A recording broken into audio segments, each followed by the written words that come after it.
जय हर हर महादेव, हर हर महादेव, हर हर महादेव,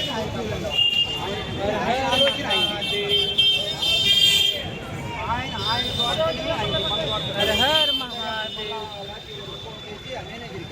ఏందయ్యా 6,300 రూపాయలు డబ్బులు తీసుకోవటం ఏంటి?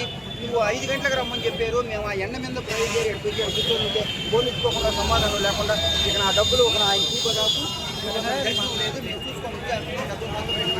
నా డబ్బులు ఆయన తీయాల్సింది. నువ్వు ఆయనతో మాట్లాడి ఇక్కడ ఆడిపెట్టి ఇదిగో మళ్ళీ ఒక అక్కతో అకౌంట్ కాడ బతిలాడి ఆ కౌంటర్తో మాట్లాడి 4,000 రూపాయలు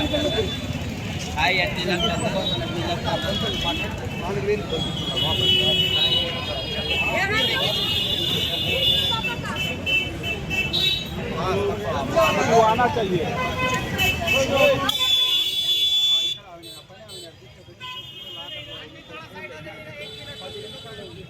దర్శనం చేయించుకొని తీసుకురావాలి. పెద్ద ఆయన ఉండలేదు, ఆయన పెద్ద ఆయన ఈయన కూడా పోయాడు, ఈయన కూడా పోయాడు. ముగ్గురికి 4,000 ఇస్తాను.